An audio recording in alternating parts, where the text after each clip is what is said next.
Hey everybody, it's your boy Captain Hunter coming at you again. It's your boy Captain Hunter coming at you again. I'm going to try to do a brief video about this because I want to talk about something that I saw last night as I'm recording this. It was last night.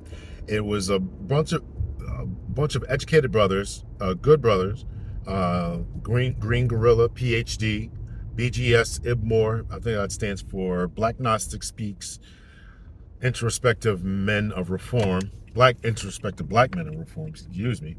I'm not sure of his academic credentials. I think he said he went to college. I don't think he finished. I'm not sure. And Dennis Sperling, who is an academic as well as an attorney. So he can teach law classes. I believe he said he can teach law classes, and he is an attorney. And he said some other accolade he just got for being one of the best attorneys down in the Southwest or something like that. I don't know. Green Gorilla, I said, Dr. Thunder, PhD. All these brothers are PhD academics of some sort, right? Smart brothers. Another brother, Black Uru. I'm not exactly sure of his academic credentials or anything like that. So they did a show last night called the C-suite, right? C-suite being an academic term for the upper echelon of this particular venue, the Black Manosphere. And so I don't think that they really hit the mark, and it's not because they didn't try. It's because the first attempt at anything is going to be negative. I don't think that they hit the mark concerning their proposed topic of should black men separate from illegally black women, right? What does that look like? I imagine it, and they didn't really specify this, so I'm imagining this, and somebody can correct me if I'm wrong. I'm imagining this as legal separation as far as for voting purposes, for academic purposes, for job application purposes, right? Instead of putting down that you're black, that you're going to put down that you're a black man. And that has to differentiate yourself from black women. There's the whole manosphere is particularly the black manosphere, is centered around the idea that we have a very vastly different experience from black women. We have been shut out, isolated.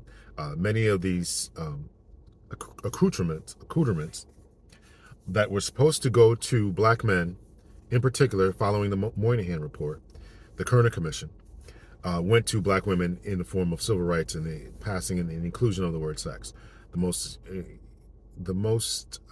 So they have gotten many of the accolades, many of the beneficiaries they've been the greatest beneficiary of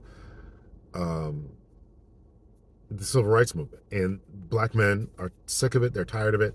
They have been, and they just want better. They want more.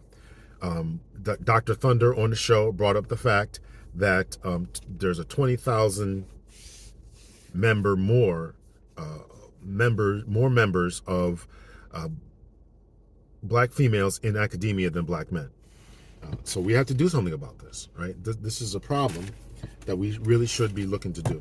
So number one, I don't think that they hit the mark. I'm going to go through this list because I made some notes, and I'm going to go through this list to not to give a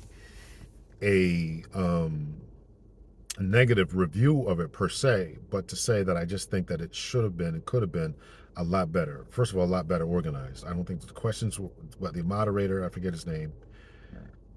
Then I'm doing this as I'm about to go for a walk, so I didn't want to sit on my computer and do this. I don't think that the moderator did the best job. I think he tried, but he didn't do the best job. Second, there was in the beginning, in particular, there were a lot of interruptions. We got to formulate this. We got to formulate this, right? This has the potential of going and growing, but we got to do it right. And I'm not saying I'm for or against this complete separation, but I am saying that we have to do something because black men are failing. Black men in the United States have been the target. Malcolm X said that the whole Western civilization has been built upon the emasculation of the black man. Think about that. We were kidnapped from Africa.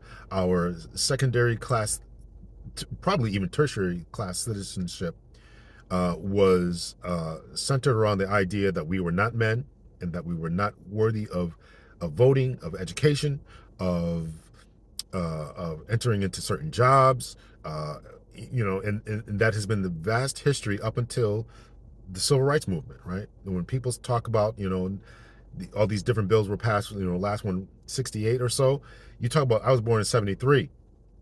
Um, that that means that I'm one of the first generation of individuals who were born with their full rights as a black male. Think about that, right? The ability to vote, to walk into certain places, and even then, growing up in '80s and '80s in particular was not fun, right? You walk down the street and somebody's just yelling the N-word out the window. Crazy. So now we're entering into this new stage and new phase, and we're still seeing ourselves being being isolated, right? The Ice Cube effect. Let's talk about that for a second here, right? Ice Cube, during the running of Donald Trump for re-election, was willing to sit down with him, and they put together this contract for Black America. Goes on to a show called The Cocktails of Queens, and these Cocktails of Queens say, no, there's nothing in here about women. And black women are different. Black women are have different needs.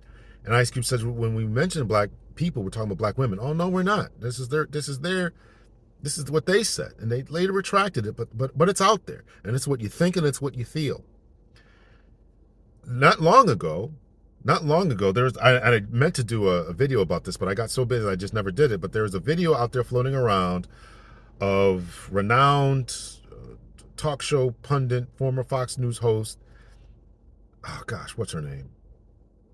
Ebony K. Williams, talking about that black men and black women are politically now different. We don't have the same political alliances and allegiances. We don't have it. When she gets on, and it's a video floating around, so it's not like I'm making this up, right? So I think that we've got to take a look at, we've already been separated. And one thing that Black Uru said, and there was a lot of interrupting going on, but one thing he did say that I really appreciated is that the only people in the whole world who haven't realized that there has been a war, a battle, a fight going on has been black men. Everybody else has understood this, right? There's been a battle against black men by white supremacists since our landing here in 1619. From that time until today, to this very present time, that there is still this animosity, low boiling contempt, fight, competition, call it what you want, amongst them. Now, I'm not saying, obviously this isn't true for all of them. I'm critiquing the video, and I'm going to give reasons for the video as what that is. I'm not saying I agree with everything, but I am saying that there's something has to be done. I am standing 10 toes down. Something has to be done. When black boys can't read, when black men aren't going to college, when our marriage rates are in the toilet, when our divorce rates are sky high, when our incarceration rates, we got to look at all this. We got to look at it. We got to look at ourselves and say, how do we stop this? And is separation, is being considered a different class, could that benefit us as far as getting scholarships, as far as getting programs, as far as building schools for our kids? We've got to take a look at what it's going to take in order for us to get to that certain place. And I don't think that they made that contribution last night. I don't think that they made an accurate and adequate selling of that, because you have to sell it to black men first, and you have to get them to understand what you're talking about. What do you mean separate? What does it mean by legal separation? And number two, you have to convince them that it's going to be in their best interest, and they did not do that. Why is it in their best interest? Why is it in your best interest? Why should you, as a bricklaying black man, as a Uber driving black man, why is it as a small business owning black man, you own your own restaurant, you own your own food truck, you're a police officer, you're a firefighter, you are a middle to upper class black man, why should you be concerned about this? You have to, and they have to lay that. I'm not going to make the argument for them. I'm saying that this is the argument that they should have made last night, why they should do it. And you really need 10% of 10 to 15%, I would say, of black men in particular to say, this is what we want and here's why we want it. And other people will follow. We know that other people will follow when we take a look at the civil rights movements and things like that, right? So the first step, so I've got a few points here, and I'm going to go for my for my afternoon exercise. First is you have to professionalize this space. So I don't think that they made the case last night, and here's how I want them to go forward and proceed going forward. Here's my suggestions. And if they want my help, listen, I'm a nobody, right? These guys got big YouTube platforms. They want my help. I'd be more than happy to help. because I think the boys and men have to benefit from this. Number one, professionalize the space. Even if it's a branch off from the space. You want to call yourself the Black Manosphere because it's become so tainted and such a pejorative, then professionalize it with something. The C-suite, call it that, whatever you want to call it. C-suite of the Black Manosphere, or whatever you want to call it. Call it something. And these are the professionals who are going to be the talking pieces. It doesn't all have to be academics. It can be business owners, but you have to be strong, upstanding community members and professionals. We have to look at the past and say why the past matters, right? When you look at the bus boycott with Rosa Parks, the reason that they chose Rosa Parks, there was many people who were sick. There were many ladies in particular who were sick of getting up for white men, having to stand up and all that. But they needed to choose the right one, and that's what you have to do. You have to choose the right one. You have to professionalize the space so that you get people to be taken seriously.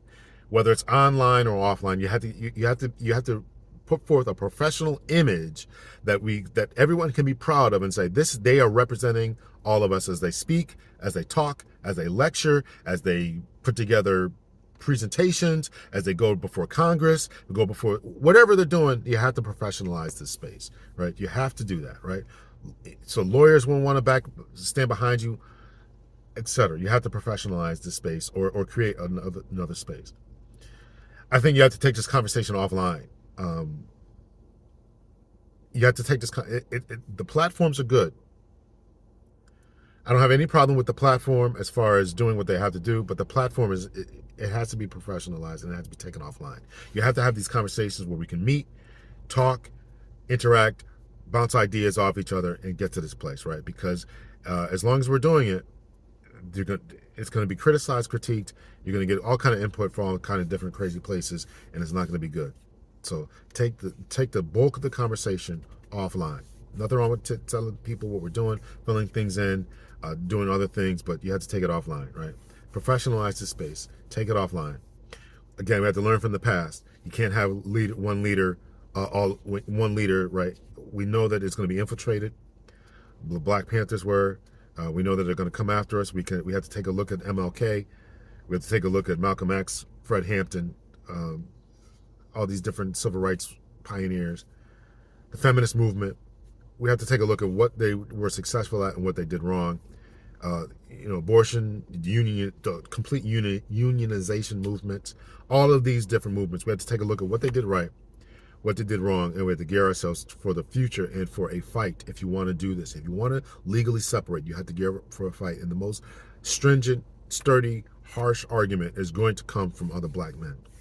We know that. And what I love about BGS and what I love about Dennis Sperling, their statements, as Dennis Sperling calls it the Queen Mother Simp Chip, and BGS calls it the Winter Soldier Chip. Obviously, hearkening back to the Winter Soldier, in which when a certain group of words were put together, his training and indoctrination would kick in. So we have to learn from the past. So the biggest fight is going to be from those on the inside who don't want to separate, who think this is crazy, think you're stupid, other academics that think this is useless, and all this kind of stuff. So you have to gear yourself up for that, right? I think that there is a good framework. Dr. T.S. Johnson has already put together a 17-point, I believe it's 17 points. So we have to build upon that and say, what is it we really want? And what do you benefit? What do you have to, I'm going to harp back to this. You have to tell these people what the benefit is from a legal separation. We have to iron that out. From job prospects to scholarships to building of schools to programs to after school programs to music programs to sports programs to all these different programs, and you have to do that, right? You have to give them a reason as to why why it's going to benefit them to be legally separated. So when you say Black people, you have to be very specific as to who you're talking about. This may seem silly to other people, but from a voting aspect, from a academic and economic standpoint, it really has to be brought out.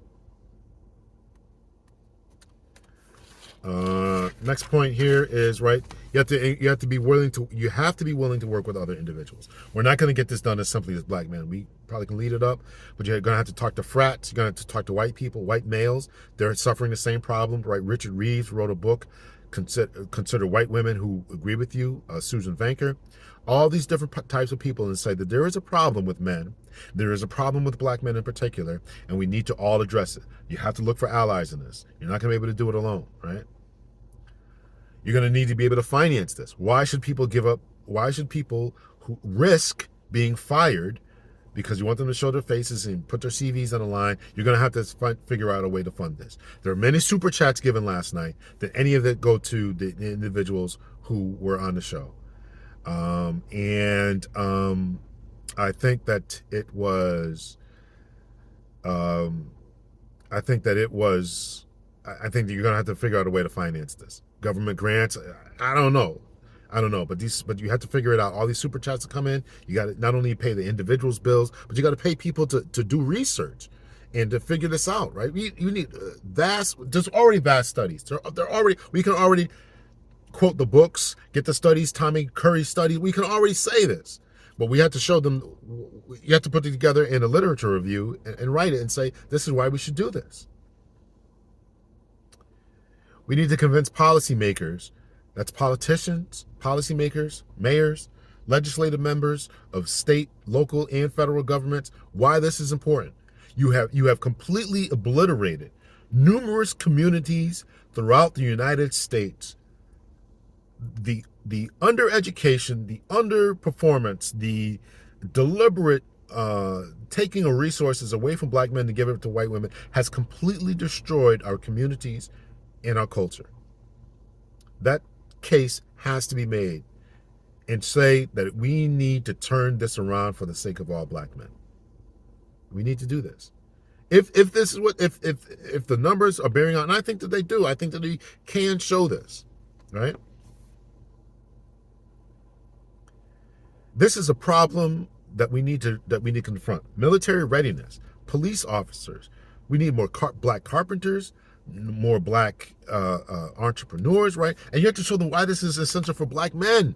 What do they care about how many? As long as when you pick up the phone and there's a carpenter on the other end, or is there a mason, or there's a construction worker, they don't care what color it is. So why should we care about black men? You have to make that case as to why this is important for the psyche, for the psychology of not only of the individuals, right? Harkening back to the doll tests and all that, when they had to convince the U.S. Supreme Court of the mental, emotional, psychosocial damage that was being done to black people and the black women with the doll tests, right, and all that. Frazier and all these different individuals. Was Frazier one of that? Anyway, yeah, I think it was Frazier. I think anyway. So, but you have to convince them why it's in your best interest. Why does the politicians care, right? How can we increase? What does that do for the overall increasing of the budget, overall increasing of economic viability?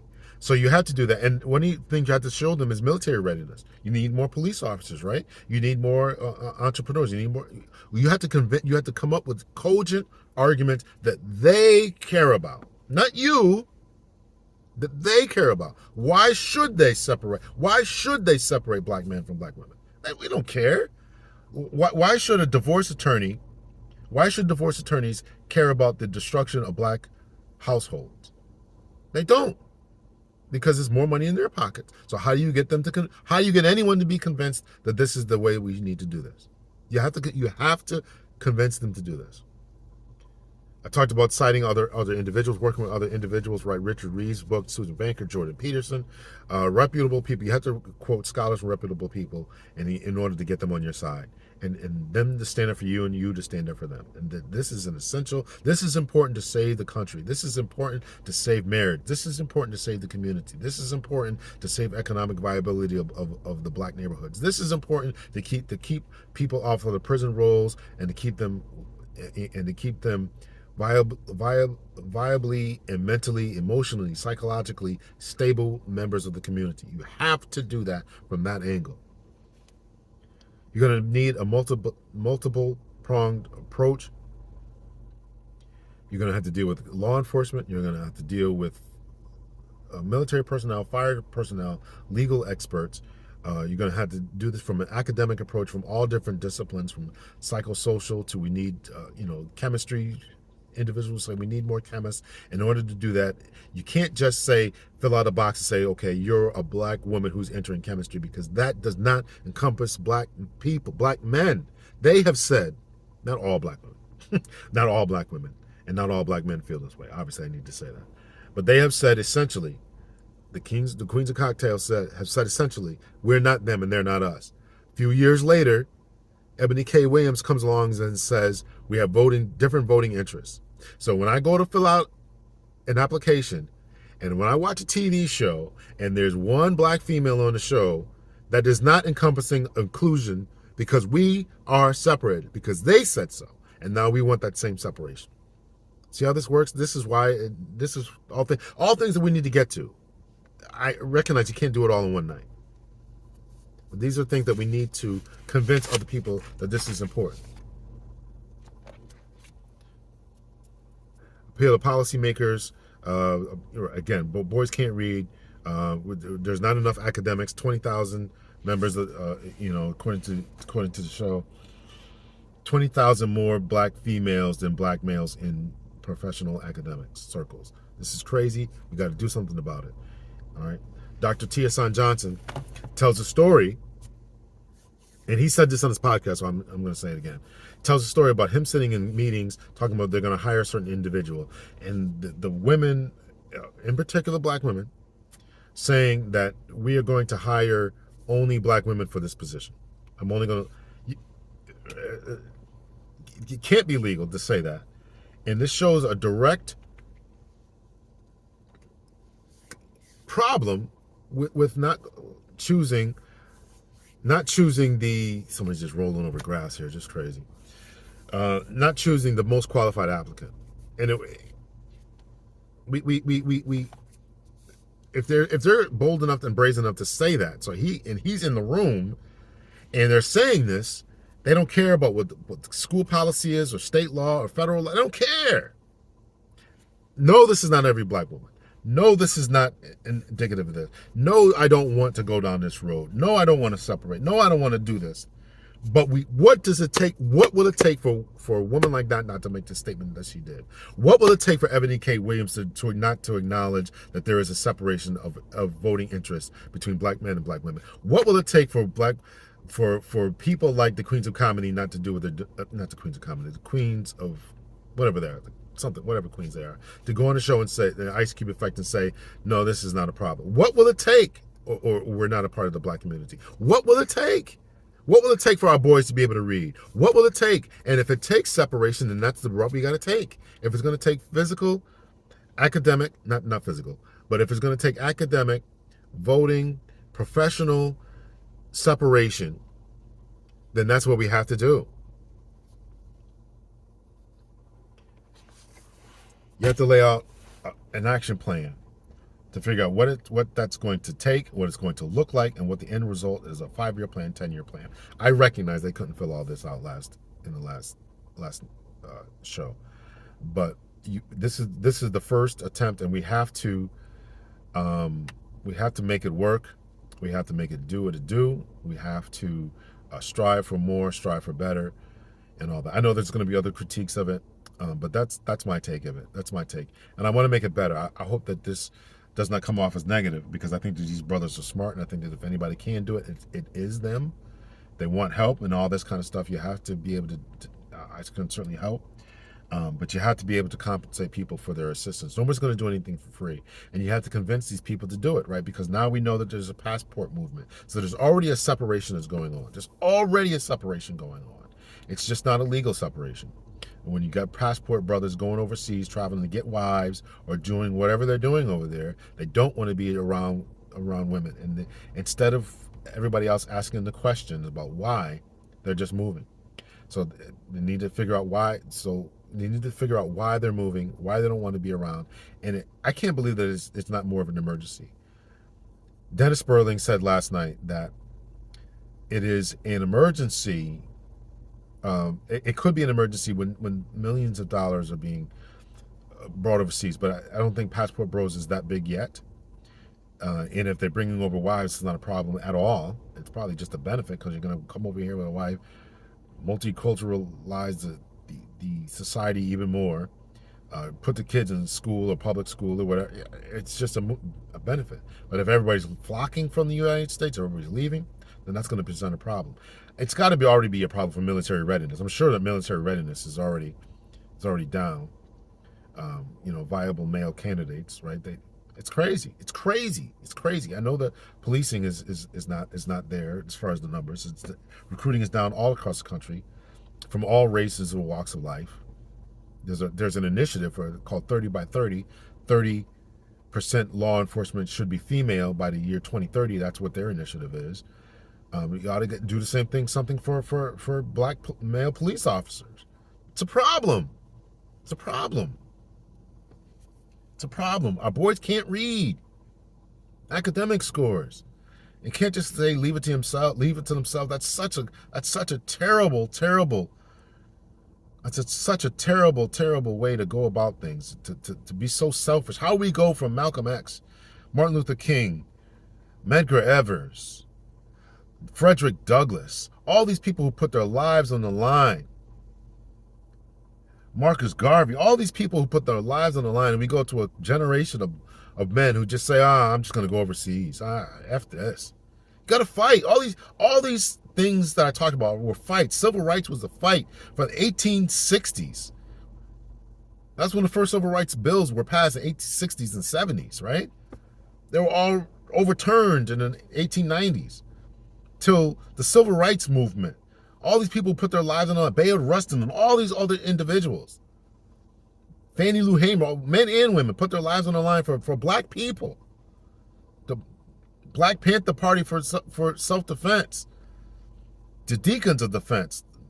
All these individuals put their lives on the line, and we got a generation of people who are saying that just rather go overseas because our women are, because the government is taking sides. And that's the whole point. The government has taken a side.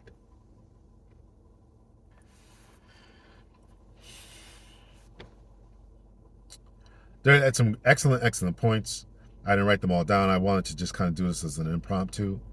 But I think that this is really problematic, and we've got to be able to figure this out. We got to be able to figure this out as what we're going to do, where we're going to go, how we're going to be, whether we're going to separate or not. And the fact that we're talking like this, man, if we iron this out, I think we can really make some changes, make some scares, and maybe if we do it right, we won't even have to do it. Who wants to talk like this? Who wants to talk about a legal separation as far as pen and paper, as far as academia, scholarships, educational opportunities, job market opportunities, voting rights? And again, we are not saying, again, Black Guru, I got to give him credit. He said the only one who hasn't realized this has been going on is us. It's us, our simp chip, our willingness to work it out, right? You get governor, or running for governor, Stacey Abrams, running for governor of Georgia, can't answer a simple question about what she's going to do for black men, people of color, and black community. No. Black men. We were the target of the Moynihan report. We were the target, essentially, of the Kerner Commission, looking at what was going on, how we fix it. We were the target. There's unrest. There's not enough jobs. The black men in particular are being confronting and coming into contact with the police way too much. That's Kerner Commission. What are you going to do about that? No, we're going to give the women a bunch of jobs and make sure that they can, get child support and, and if somebody fathers a child and turns out thinks he fathers a child, turns out it wasn't him, we're going to make you pay. You can't figure out why men are checking out of that system? Listen, I want to help black men to become the best versions of themselves. I want to help black men to succeed, be successful, go and be the best that they can be. And this is not to the detriment of women. I'm not trying to uplift men above women and say that women are second class or they don't deserve to work or they don't deserve to. I'm not saying anything close to that. But I am saying that we need to take a strong, hard look at black men and what it's going to take for them to succeed. And this first attempt, it's the first attempt. I think we should have these monthly C-suite. Let's meet again. Where do we go from here? What's our action plan? Even if you take it off, and I suggest you take it offline. I really highly suggest take it offline. Get these academics together. As BGS Ibmore has said, he's got academics that he knows who contact him and tell him things behind the scenes, that they are PhDs and they dare not speak up because they're risking getting fired. Dennis Berlin said you got to risk these things. You can't have people risking their financial livelihood without compensation. These people are looking at not only their pay today, but their 401ks and retirement funds. You can't ask people to give that up. Harvard University released and here's some good points that I want to hope that can get out there. Harvard University, their faculty released a statement talking about the need for academic freedom. Stop squashing of ideas. That same philosophy needs to permeate through all of academia. You can't be firing people because they have differences of opinion. If it's not rooted in scholarship, yeah, we get that. But this is based in scholarship. There is a problem within the black community, and we need to fix it.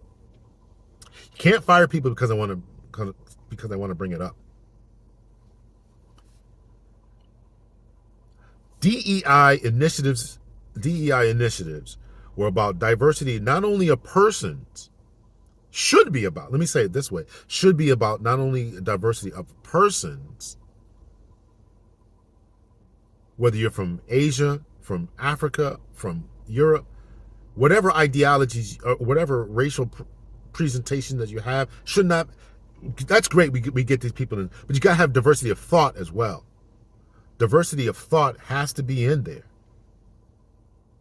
And we have to be able to have a discussion, a rational, reasonable discussion about the state of black manhood, state of black maleness, without other people trying to fire us for it, or because people want to go and run behind us and get us fired, or get them fired, or whoever, because they advocate for black men.